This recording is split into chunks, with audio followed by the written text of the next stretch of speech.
I, Ronald Reagan, do solemnly swear. Much like Joe Biden today, Ronald Reagan in 1981 was an older president whom many didn't take seriously at first.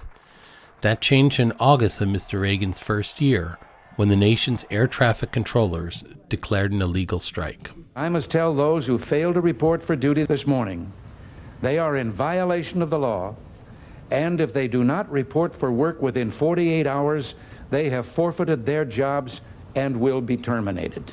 You're all fired! The union thought Mr. Reagan was bluffing. He wasn't, and more than 11,000 air traffic controllers were fired. You can't sit and negotiate with a union that's in violation of the law. And their oath. And their oath. George Shultz, who would serve as Reagan's Secretary of State, later said, quote, "The world learned that Reagan could dig in and fight to win." That included the Soviets. Today, Mr. Biden desperately needs such a moment.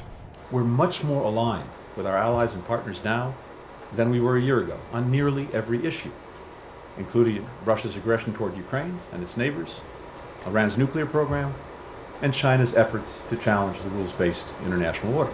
Sadly, American credibility took a beating from the Biden administration's bungled withdrawal from Afghanistan, and 2022 is not starting well.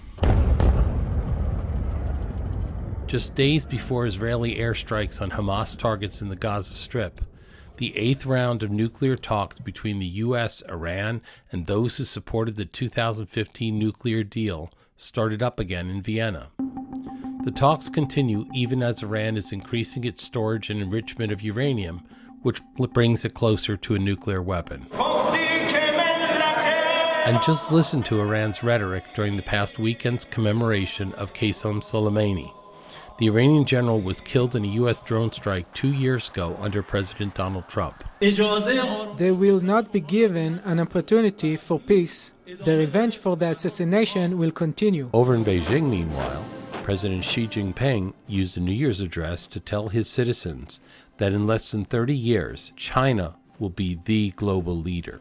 He also made a claim that will not be reassuring to the free citizens of Taiwan. The complete reunification of our motherland is an aspiration shared by the people on both sides of the Taiwan Strait. This from a country that spent the last year violating Taiwanese airspace.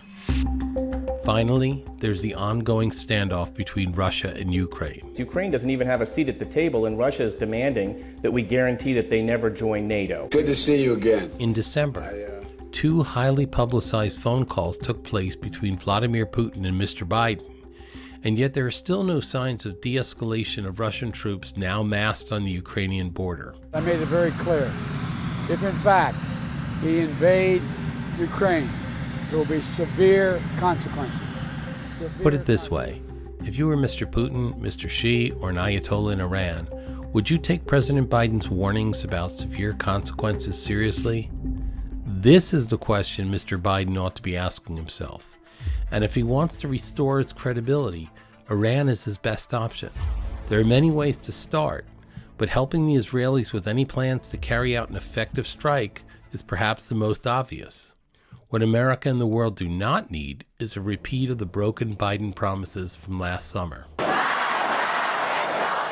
Critics warn that talk of military action will kill any hope of a diplomatic solution with Iran. But the opposite is closer to the truth. The only path to a diplomatic solution that doesn't just provide cover for the Iranians to cheat their way to a nuke is a credible military option. And much like Mr. Reagan in 1981, credible sometimes means having to follow through on a threat.